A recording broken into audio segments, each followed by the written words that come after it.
اعوذ باللہ السمیع العلی العظیم من الشیطان اللعین الرجیم بسم اللہ الرحمن الرحیم الحمدللہ رب العالمین الصلاۃ والسلام علی سیدنا و نبینا و شفیعنا و طبیب قلوبنا و مولانا و مقتدانا بالقاسم محمد و آلہ الطیبین الطاہرین المعصومین ولعنت اللہ علی اعدائہم اجمعین من یومنا ھذا الی یوم الدین اما بعد فقط قال اللہ سبحانہ تبارک و تعالی فی القرآن المجید والفرقان الحمید بسم اللہ الرحمن الرحیم وقال ربکم ادعونی فاستجب لکم.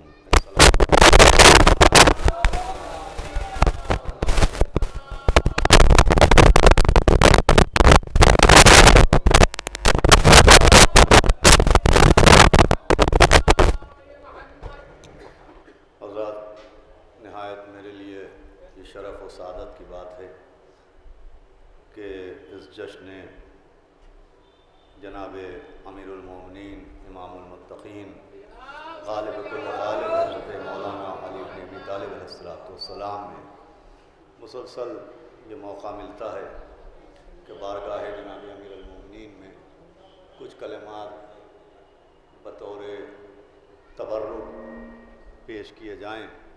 ابھی باقاعدہ تقریر فضائل خطیب صداقت مولانا علی متقی زیدی صاحب قبلہ سے آپ سماعت فرمائیں گے.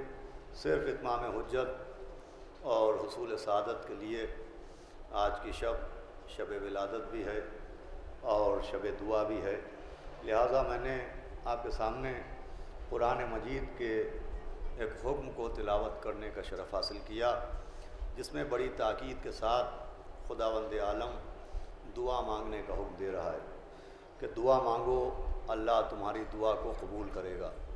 دیکھیے دعا کی اتنی تاکید ہے کہ اسی آیت میں جس میں اللہ نے دعا مانگنے کا حکم دیا، اسی میں اعلان ہوا کہ ان الذین یستکبرون عن عبادتی، کہ وہ لوگ جو میری عبادت میں تکبر کریں گے، غرور کا مظاہرہ کریں گے، میں ان کو اوندھے منہ جہنم میں ڈالوں گا. ہمارے آپ کے امام حضرت امام جعفر صادق علیہ السلام جب ایک شخص نے اس آیت کی تفسیر پوچھی کہ حضرت یہ جو قرآن میں اللہ نے ارشاد فرمایا کہ جو میری عبادت میں تکبر کرے گا، غرور کرے گا، اس کو میں اوندھے منہ جہنم میں ڈالوں گا، تو عبادت میں غرور کسے کہتے ہیں؟ عبادت میں تکبر کرنا کیا ہے؟ تو امام نے فرمایا کہ عبادت میں غرور اور عبادت میں تکبر یہ ہے کہ انسان عبادت کرے اور دعا نہ مانگے، نماز پڑھے اور دعا نہ مانگے، روزہ رکھے اور دعا نہ مانگے، حج کرنے جائے اور دعا نہ مانگے. دعا کی اتنی تاکید ہے کہ ہمارے آپ کے ائمہ معصومین نے مسلسل ہر عہد میں، ہر دور میں دعاؤں کی تعلیم فرمائی. چنانچہ صحیفہ کاملہ جسے زبور آل محمد کہتے ہیں، چوتھے امام حضرت علی بن الحسین علیہ السلام نے وہ دعاؤں کا بیش قیمتی تحفہ ہماری آپ کی خدمت میں پیش فرمایا ہے. اور کون سی دعا کس موقع پر مانگی جائے، کس مرض کے لیے کون سی دعا ہے، کس مشکل کے لیے کون سی دعا ہے، کس حاجت کے لیے کون سی دعا ہے، اس کی بڑی تفصیل کے ساتھ تعلیم فرمائی ہے. کیا دعا مانگی جائے اس کی تعلیم بھی فرمائی، کب دعا مانگی جائے اس کی تعلیم بھی فرمائی، اور کہاں دعا مانگی جائے اس کی تعلیم بھی فرمائی. مقامات دعا بھی بتائے، اوقات دعا بھی بتائے کہ دعا کب مانگی جائے جو اللہ دعا قبول کرتا ہے. فرمایا کہ جب تلاوت قرآن ہو تو دعا مانگا کرو، جب اذان ہو تو دعا مانگا کرو، جب بارش ہو تو دعا مانگا کرو، جب شہید کے خون کا قطرہ زمین پر گرا کرے تو دعا مانگا کرو. یعنی اوقات دعا بھی بتائے کہ دعا کب مانگی جائے، دعا کس طرح سے مانگی جائے. فرمایا جب قرآن پڑھا جائے تو دعا کیا کرو، یہ قبولیت دعا کا موقع ہے. جب اذان ہو تو دعا مانگو، جب بارش ہو تو دعا مانگو، کب دعا مانگی جائے یہ بھی بتایا، کہاں دعا مانگی جائے یہ بھی بتایا۔ نجف جا کے دعا مانگو، کربلا جا کے دعا مانگو، سامرہ جا کے دعا مانگو، مشہد جا کے دعا مانگو۔ صلوات پڑھے محمد وعلیہ۔ عزیزوں اوقات دعا بھی بتائے، مقامات دعا بھی بتائے کہ نجف جاؤ اور دعا مانگو، نجف کو مقام دعا قرار دیا۔ لیکن عزیزوں یہ نجف اشرف مقام دعا کیوں ہے؟ اللہ ہر جگہ دعا سن سکتا ہے، لیکن نجف کو مقام دعا کیوں قرار دیا؟ اس لیے کہ دعا صرف دعا نہیں ہے، دعا معرفت اہل بیت کے دروازے کا نام ہے۔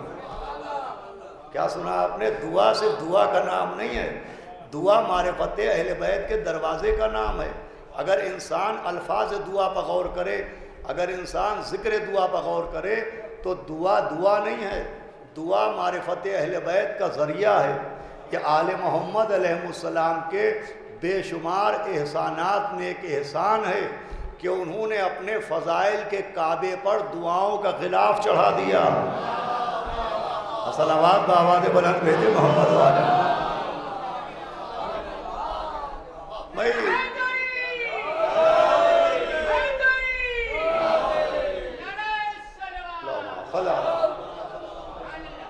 یہ وجہ اللہ کی آمد کی شب ہے، ذرا مسکرا کے سنیے۔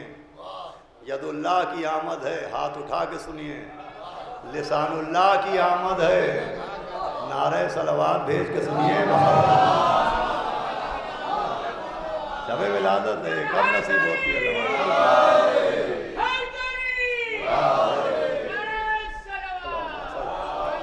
میں عزیزوں سے برادر محترم خطیب صداقت علی جناب مولانا علی متقی صاحب کے لیے ایک تمہید تیار کر رہا ہوں تاکہ باقاعدہ آپ جمع ہو جائیں اور شعراء کرام بھی آ جائیں، باقاعدہ محفل کا آغاز ہو جائے۔ تو کب دعا مانگی جائے یہ بھی بتائے، کہاں دعا مانگی جائے۔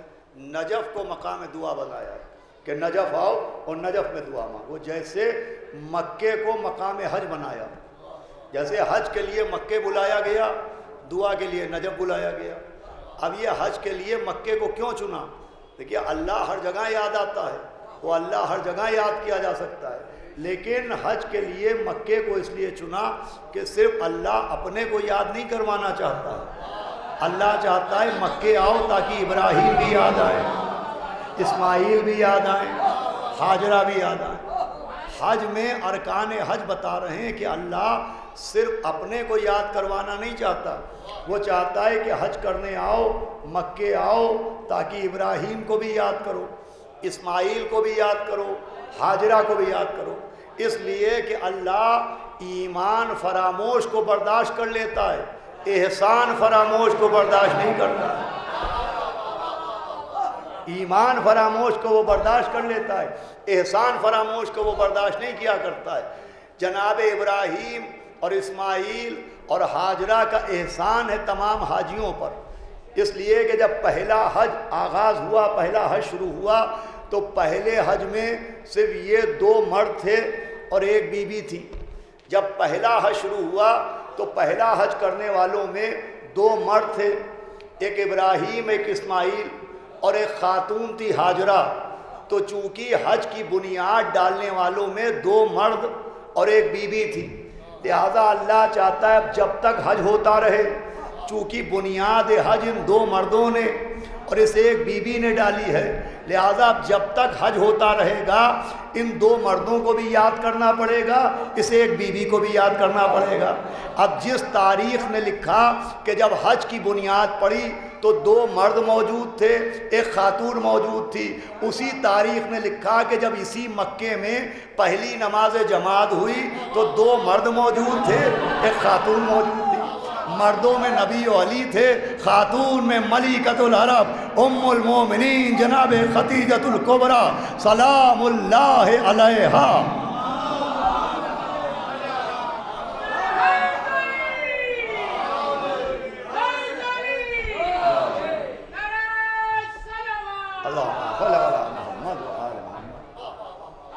جیسے حج کی بنیاد میں 2 مرد اور ایک بی بی شریک، ویسے ہی پہلی نماز جماعت کی جو بنیاد مکے میں پڑھی تو 2 مرد موجود تھے، ایک بیوی موجود تھی، مردوں میں نبی و مولا علی تھے، بیویوں میں جناب ختیجہ تھی۔ اب دونوں باتوں سے ایک ہی نتیجہ نکلتا ہے، جیسے جو ابراہیم و اسماعیل و ہاجرہ کو یاد نہ کرے اس کا حج قبول نہ ہوگا، جو نبی و مولا علی و بی بی ختیجہ کو یاد نہ کرے اس کی نماز نہیں قبول ہونے والی۔ گرامیہ اللہ چاہتا ہے کہ مکے کو ہم نے مقام حج بنایا ہے، آؤ تاکہ ان کعبہ بسانے والوں کو بھی یاد رکھو، ان کعبہ بنانے والوں کو بھی یاد رکھو۔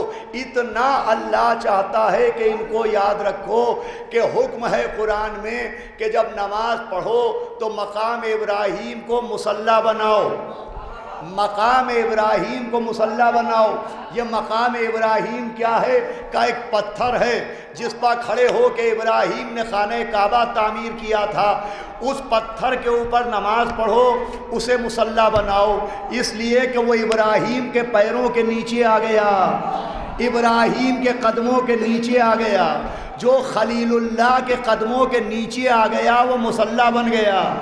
اب مسلمانوں کو شاید یہی سمجھایا جا رہا ہے کہ جو خلیل اللہ کے پیروں کے نیچے آئے جب وہ مصلی ہے تو جو حبیب اللہ کے ہاتھوں کے اوپر آیا ہو۔ صلوات پڑھ دے محمد و آل محمد۔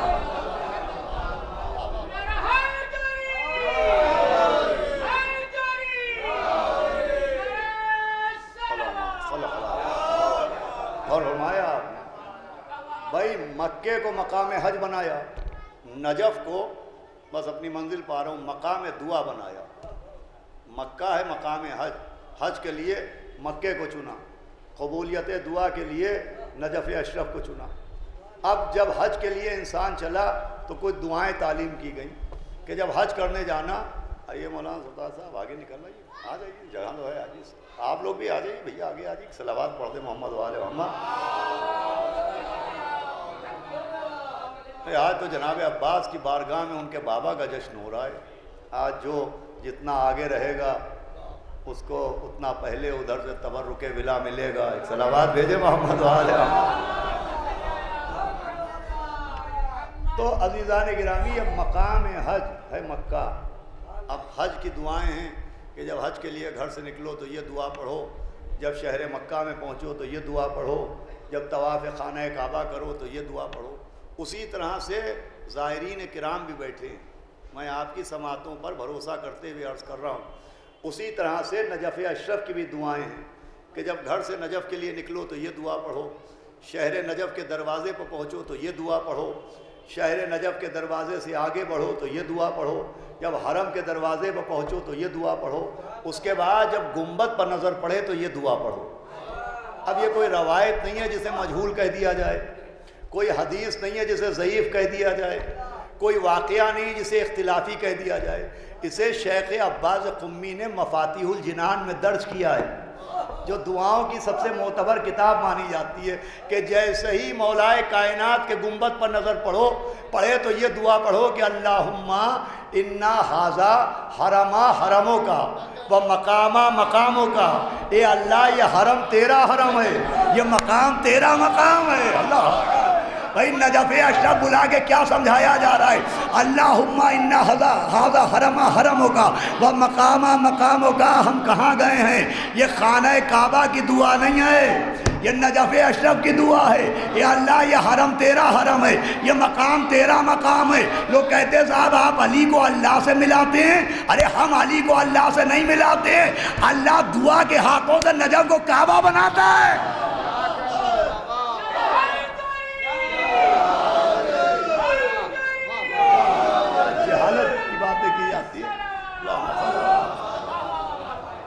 اللہم انا ھذا حرما حرموں کا و مقامہ مقاموں کا، اے اللہ یہ حرم تیرا حرم ہے، کعبہ بھی حرم ہے، نجف اشرف بھی حرم ہے، کعبے کو بھی حرم کہا، نجف اشرف کو بھی حرم کہا۔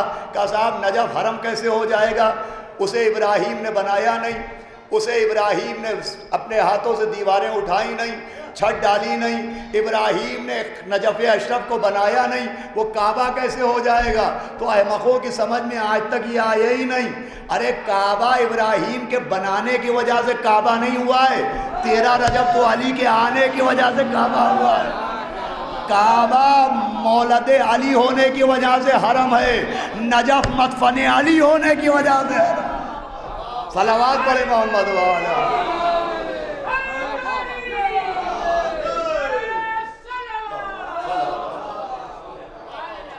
بس تمام کر رہا ہوں گفتگو۔ نجف اشرف کی دعائیں پڑھیے، دعائیں پڑھیے، دعاؤں پہ مجلسیں نہ پڑھیے، خالی دعائیں پڑھیے اور دعاؤں سے سمجھیے کہ آل محمد علیہ السلام کا کیا مرتبہ سمجھایا جائے۔ اللہم ذرا سی بات میں نصیری ہوئے جانے، نصیری بنائے دے رہے، عجیب پہلے شیعہ بن جائیے۔ صلوات بھیجے محمد والا۔ یہ دعا ہے نجف اشرف کی، مفاتیح الجنان میں لکھی ہوئی، اللہم انا ھذا حرم حرموں کا، یا اللہ یہ حرم تیرا حرم ہے، یہ مقام تیرا مقام ہے۔ کم سے کم جو مرتبہ کعبے کا ہے وہی نجف کا سمجھیے۔ کذاب اگر کعبہ اور نجف برابر ہیں تو حج واجب کیوں ہے، زیارت مستحب کیوں ہے؟ اگر کعبہ اور نجف برابر ہیں تو حج واجب کیوں ہے اور زیارت مستحب کیوں ہے؟ تو عزیزوں یہ جو حج واجب ہے اور یہ جو نجف کی زیارت مستحب ہے، یہ اس لیے نہیں کہ رتبہ نجف میں کوئی کمی ہے، یہاں پر کعبے اور نجف میں فرق نہیں ہے، حاجیوں زائروں میں فرق ہے۔ صلوات پڑھے محمد وآل محمد پر۔ کعبے اور نجف میں فرق نہیں، وہ بھی اللہ کا حرم ہے، یہ بھی اللہ کا حرم ہے، یہاں حاجی اور زائر میں فرق ہے۔ دیکھیے حج کے لیے دولت کی شرط ہے، زیارت کے لیے محبت کی شرط ہے۔ حج کے لیے دولت کی شرط ہے، زیارت کے لیے محبت کی شرط ہے۔ دولت محنت سے کمائی جا سکتی ہے لیکن محبت محنت سے نہیں ملتی ہے، خون کی طہارت سے ملتی ہے۔ صلوات دے دے محمد والا۔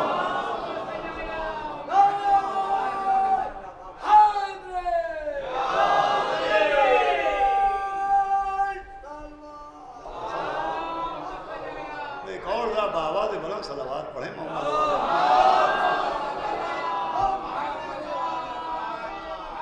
اب شب ہے ولادت کی، کچھ لوگ یہ سوچ رہے ہوں گے کہ یہ محفل ختم کریں تو ہم فرش پہ آئیں، ہم سوچ رہے ہیں وہ فرش پہ آئیں تو ہم محفل ختم کریں۔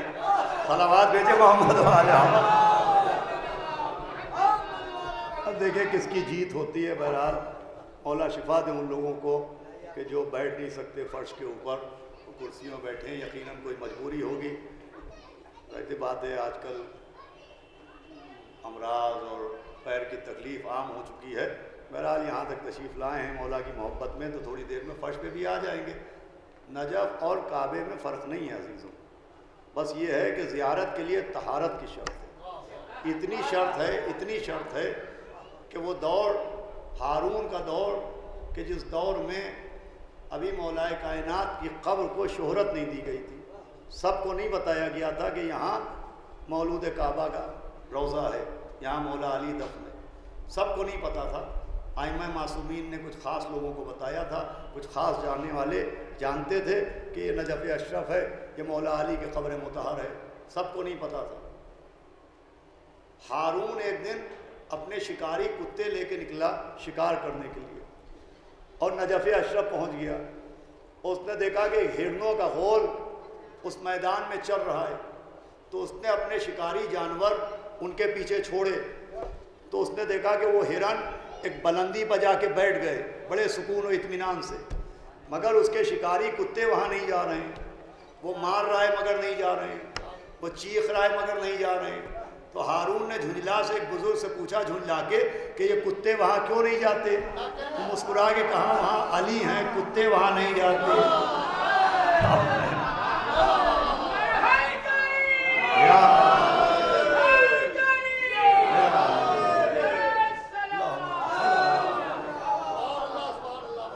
عزیزان گرامی، نجف اشرف کی دعائیں پڑھیے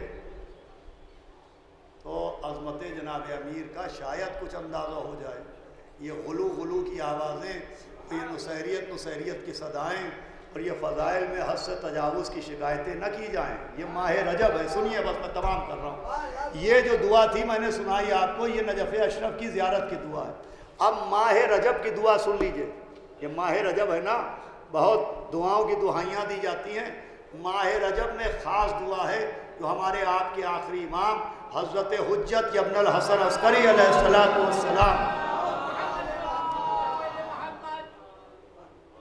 نے اپنے سفیر خاص سے فرمایا کہ یہ دعائے ماہ رجب ہمارے چاہنے والوں کو تعلیم کر دو، اور ان سے کہو کہ ماہ رجب میں روزانہ یہ دعا پڑھا کریں، ماہ رجب میں روزانہ یہ دعا پڑھا کریں۔ وہ دعا ماہ رجب کی مفاتیح میں ہی موجود ہے، دوسری کتابوں ہی موجود ہے، دعائے ماہ رجب، اور بڑی مستند دعا ہے۔ مفاتیح الجنان میں شیخ عباس قمی نے جو دعائیں لکھی ہیں، تحریر کی ہیں، تو بڑی تحقیق کے ساتھ اور اپنے تئیں انہوں نے، جب تک خود ان کو یقین نہ آ گیا کہ یہ دعا معتبر ہے، تب تک انہوں نے مفاتیح میں اس دعا کو درج نہیں کیا۔ اس میں بھی یہ دعائے ماہ رجب موجود ہے۔ پڑھے لکھے افراد صاحبان علم تشریف فرمائیں، وہ میری تصدیق فرمائیں گے کہ یہ دعائے ماہ رجب موجود ہے کہ حضرت حجت نے کہا کہ ہمارے چاہنے والوں سے کہو کہ روز یہ دعا پڑھا کریں۔ وہ دعا یہاں سے شروع ہوتی ہے کہ حضرت حجت نے دعا کے الفاظ کا آغاز کیا، ہمیں دعا کی تعلیم دی کہ اللہ میں تجھ سے سوال کرتا ہوں، وہ سوال جو تجھ سے ارکان الہدا کرتے تھے، عروۃ الوثقیٰ کرتے تھے، یعنی اپنے بزرگوں کا ذکر کرنا شروع کیا، واسطہ دینا شروع کیا کہ ان کا واسطہ جو حبل اللہ ہیں، ان کا واسطہ جو صراط مستقیم ہیں، ان کا واسطہ جو عروۃ الوثقیٰ ہیں، اور پھر دعا شروع ہوتے ہوتے ایک فقرہ آیا کہ لا فرقہ بینک و بینہا، اے اللہ ان میں اور تجھ میں کوئی فرق نہیں ہے۔ بھئی یہ خطیب کا نکتہ نہیں ہے، یہ شاعر کی شاعری نہیں ہے، یہ کسی عارف کی فکر نہیں ہے، یہ عزیزان گرامی حضرت حجت کی دعا کا ایک جملہ ہے کہ لا فرقہ بینک و بینہا، اے اللہ تجھ میں اور ان میں کوئی فرق نہیں، ان میں سے مراد اہل بیت ہیں، اے اللہ تجھ میں اور ان میں کوئی فرق نہیں، سوائے اس کے کہ یہ تیری مخلوق ہے، تو ان کا خالق ہے۔ یہ کوئی خطیب نہیں کہہ رہا ہے، کوئی شاعر نہیں کہہ رہا ہے، امام زمانہ کہہ رہے اللہ تجھ میں اور ان میں کوئی فرق نہیں ہے۔ اللہ اکبر، تجھ میں اور ان میں کوئی فرق نہیں ہے، جو تیری مرضی وہ ان کی مرضی، جو تیری رضا وہ ان کی رضا، جو تیرا ارادہ وہ ان کا ارادہ، جو تیری مشیت وہ ان کی مشیت۔ اب آئے وہ لوگ جو کہتے ہیں کہ صاحب اہل بیت سے ملا دیتے ہیں، عجیب، پہلے کچھ پڑھ لیجئے، کچھ دعاؤں کی کتابیں دیکھ لیجئے، کچھ سیکھ لیجئے، پھر آل محمد کے معاملے میں بولیے، صلوات بھیجے محمد و آل محمد۔ اتنا تو میرا جیسا اجہل بھی جانتا ہے، کسی ایسے عالم سے جو عارف اہل بیت ہو، اس سے آپ کیا بحث کریں گے، اس پہ کیا اعتراض کریں گے؟ اتنا تو میرا جیسا اجہل بھی جانتا ہے۔ اس دعائے ماہ رجب کا یہ فقرہ، اس کی کیا تعویل کی گئی، اس کی کیا تفسیر کی جائے گی؟ فرمانے لا فرقہ بینک و بینہا، اے اللہ تجھ میں اور ان میں کوئی فرق نہیں ہے، اللہ میں اور اہل بیت میں کوئی فرق نہیں ہے۔ امام نے کہہ دیا کوئی فرق نہیں ہے، امام کہہ رہے ہیں لا فرقہ بینک و بینہا۔ اب یہ کیسے سمجھایا جائے؟ تو دیکھیں یہ ایسے سمجھا جائے کہ اولنا محمد و اوسطنا محمد و آخرنا محمد و کلنا محمد، سب کے سب محمد ہیں، اس میں تو کسی کو کوئی اعتراض نہیں کہ اول بھی محمد، اوسط بھی محمد، آخر بھی محمد، یہ کل کے کل محمد، اس پہ تو کسی کو اعتراض نہیں کہ یہ سب ایک ہیں، ان میں کوئی فرق نہیں۔ میں کہتا ہوں ہے فرق، میں کہتا ہوں ہے فرق، عمروں کا فرق ہے، ناموں کا فرق ہے، عہد کا فرق ہے، دور کا فرق ہے، رشتوں کا فرق ہے، مگر کوئی فرق نہیں۔ یار سب کے نام الگ مگر سب محمد، سب کی عمریں الگ مگر سب محمد، سب کا عہد الگ مگر سب محمد، کوئی فرق کیوں نہیں ہے؟ تو آپ جواب دیں گے صاحب عمر نہ دیکھیے، جسم نہ دیکھیے، عہد نہ دیکھیے، نام نہ دیکھیے، نور دیکھیے۔ چونکہ سب کا نور ایک ہے لہذا فرق نہیں معلوم ہے، جہاں نور ایک ہو وہاں کوئی فرق نہیں ہوتا۔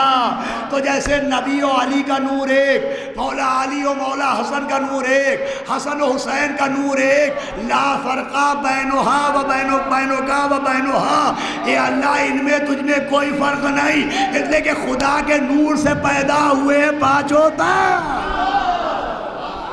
صلوات بھیجے محمد و آل محمد۔ بس عزیزوں یہ شب دعا ہے، دعاؤں کے ذریعے آل محمد کی عظمت کو سمجھنے کی کوشش کی، اس لیے کہ بغیر ان کو سمجھے، بغیر ان کو مانے دعا قبول نہیں ہونے والی ہے، اس لیے کہ دعا کا بڑا قریبی رشتہ ہے مولا علی کی ولایت سے، اتنا قریبی رشتہ ہے، بس گفتگو تمام ہوئی 5 منٹ کے اندر، اتنا قریبی رشتہ ہے کہ نبی نے اللہ کی توحید کا اعلان بھی کیا، مگر اعلان توحید کے بعد دعا نہیں کی، لا الہ الا اللہ کہا مگر دعا نہیں کی، اپنی رسالت کا اعلان بھی کیا مگر اپنی رسالت کے بعد دعا نہیں کی، مگر جب من کنتو مولا ہو فہذا علی مولا کہا تو فوراً دعا کے لیے ہاتھ اٹھائے کہ اللہ اس کی مدد کرنا جو ان کی نصرت کرے، انہیں ذلیل کر دینا جو اس کو عزیز نہ رکھے، اسے عزت دینا جو ان کی عزت کرے، فوراً دعا کے لیے ہاتھ اٹھا کے بتائے کہ قبولیت دعا کا سبب ہے اشہد ان علی ولی اللہ۔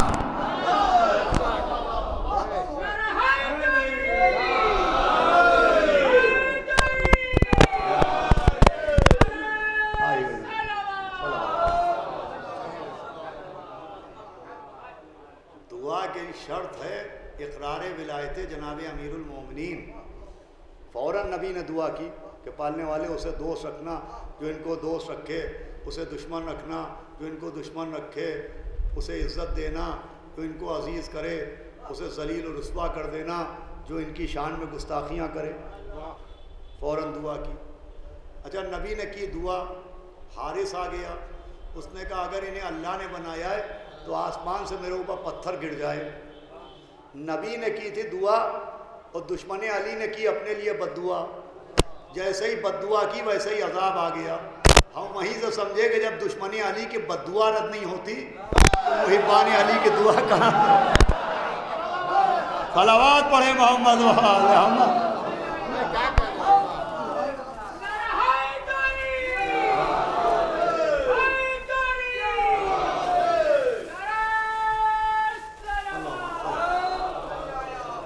بس 10 بجنے میں 4 منٹ ہیں اور گفتگو اسی سے پہلے تمام ہو جائے گی، کہ آپ باقاعدہ فضائل سنیے گا۔ یہ بہت شرف کی بات ہے، یہ اذان ذکر جناب امیر ہے، مجھے مؤذن کا کام ملتا ہے۔ میں آج شعراء کرام کا انتظار ہے آپ کو، خطیب صداقت سے ابھی آپ فضائل سنیں گے۔ فوراً بد دعا قبول ہو گئی، تو جب ان کے منکر کی بد دعا رد نہیں ہوتی تو ان کا اقرار کرنے والے کی دعا کیا رد ہوگی؟ حالانکہ بد دعا، اللہ بد دعا فوراً نہیں سنتا ہے، اگر بد دعائیں سننے لگے تو دنیا میں کسی کا دشمن زندہ ہی نہ رہے۔ ہر آدمی اپنے دشمن کو کوستا رہتا ہے، بد دعائیں دیتا رہتا ہے، لیکن بد دعا فوراً قبول نہیں ہوتی۔ ہمیں جناب نوح نے اپنی قوم کے لیے بد دعا کی کہ عذاب آ جائے، لیکن فوراً عذاب نہیں آیا، عذاب کو ڈیلے کیا گیا۔ جناب لوط پیغمبر نے بد دعا کی کہ پالنے والے میری قوم کو تباہ کر دے، فوراً عذاب نہیں آیا، عذاب کو ڈیلے کیا گیا۔ ایک طرف جناب نوح بد دعا کر رہے ہیں خدا کے دشمنوں کے لیے، عذاب کو ڈیلے کیا جا رہا ہے۔ ایک طرف جناب لوط بد دعا کر رہے ہیں خدا کے دشمنوں کے لیے، سنیے گا نیر بھائی، اللہ بد دعا کو ڈیلے کر رہا ہے، فوراً عذاب نہیں آیا۔ اور دوسری طرف مولا علی کا دشمن اپنے لیے بد دعا کر رہا ہے اور فوراً قبول کر لی۔ میں کہوں گا پالنے والے یہ کیا معاملہ ہے؟ اپنے دشمنوں کے معاملے میں عذاب میں ڈیلے کیا، عذاب میں تاخیر کی، مگر مولا علی کے دشمن کے لیے فوراً بد دعا قبول کر لی، یہ کیا معاملہ ہے؟ ارے اپنے دشمن پر پہلے عذاب بھیجتا، مولا علی کے دشمن پر دیر سے عذاب آتا، یہ معاملہ الٹا کیوں ہوا؟ اپنے دشمن کو چھوٹ دی مگر مولا علی کے دشمن کو موقع نہیں دیا، کیوں؟ کہ بھئی دیکھو مسئلہ یہ ہے کہ جو میرا دشمن ہے اس کے پاس میرے انکار کا بہانہ ہے، ایک ریزن ہے، ایک سبب ہے، ایک کارن ہے، مجھے نہ ماننے کا ایک سبب ہے۔ وہ یہ کہہ سکتا ہے کہ جو دکھائی نہیں دیتا اسے کیوں مانے؟ کیا سمجھایا بھائی؟ میرے دشمن کے پاس ایک بہانہ موجود ہے، ایک ریزن موجود ہے کہ جو نظر نہیں آتا اسے کیوں مانے، جو دکھائی نہیں دیتا اسے کیوں مانے، مگر علی کے دشمن کے پاس یہ بہانہ بھی موجود نہیں۔ کیا سن رہے ہیں؟ ارے دشمنی علی کے پاس یہ بہانہ بھی موجود نہیں۔ مجھے کعبہ بناتے نہیں دیکھا، علی کو 13 رجب کو آتے تو دیکھا۔ حیدری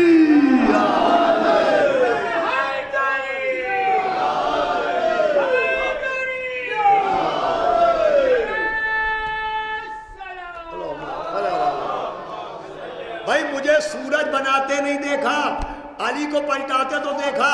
مجھے ستارہ بناتے نہیں دیکھا، علی کی ڈیوڑھی بہاتے تو دیکھا۔ مجھے کعبہ بنواتے نہیں دیکھا، 13 رجب کو علی کو کعبے میں آتے تو دیکھا۔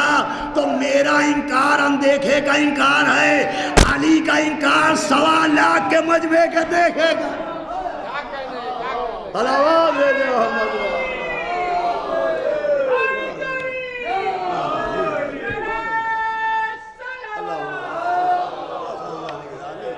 دعا کی شرط ہے اقرار ولایت، اور آج تو شب ولایت ہے، شب ولادت ہے جناب امیر المومنین کی۔ آئیے مولا عباس کی بارگاہ میں کھڑے ہیں۔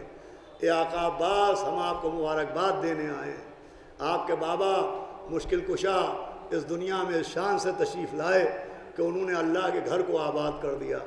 اے مولا عباس، یہاں پر چاہنے والے آپ سے بڑی امیدیں لے کے آئے ہیں۔ آپ اس کے بیٹے ہیں جس نے اللہ کے گھر کو آباد کیا۔ وہ تمام گھر جہاں آج شب سے لے کے کل تک مولائے کائنات کی ولادت کی خوشی منائی جائے، ہر اس گھر کو شاد و آباد رکھیے۔ اے مولا عباس، بی بی سکینہ کا صدقہ دے دیجئے۔ اے مولا عباس، آپ کو آپ کے بابا مشکل کشا کا واسطہ، آپ کاشف الکرب ہیں، اپنے چاہنے والوں، اپنے بابا کے ماننے والوں کو یہ تحفہ دیجئے کہ ان میں جو بے گھر ہیں ان کو گھر مل جائے، جو بے اولاد ہیں ان کو اولاد مل جائے، بے جو سکون ہیں انہیں سکون مل جائے، جو بے امان ہیں ان کو امان مل جائے، جو قید ہیں ان کو رہائی مل جائے، جو مقروض ہیں ان کو قرضوں سے نجات مل جائے۔ اے آقا عباس، ہمارے ان ٹوٹے پھوٹے لفظوں کو قبول فرما لیجئے۔ اے عباس، اے آقا عباس، ہمارا آپ کے علاوہ کوئی سہارا نہیں ہے، ہم بے سہاروں کے آپ ہی سہارا ہیں۔ پوری دنیا میں جہاں جہاں شیعان حیدر کرار محمد و آل محمد کے غم میں غم، ان کی خوشی میں خوشی منانے والے، ان سے تولا، ان کے دشمنوں سے تبرہ کرنے والے موجود ہیں، سب کے سروں پر اپنے عالم کے سائے کو باقی رکھیے۔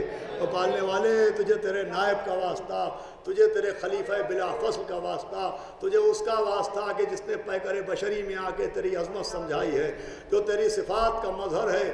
پالنے والے، مشکل کشا کے صدقے میں تمام چاہنے والوں کی مشکلوں کو دور فرما دے، اور حضرت حجت کے ظہور میں تعجیل ہو، ہمارا شمار ان کے انصار و اعوان میں ہو۔ ایک اور بآواز بلند صلوات بھیج کے جناب عباس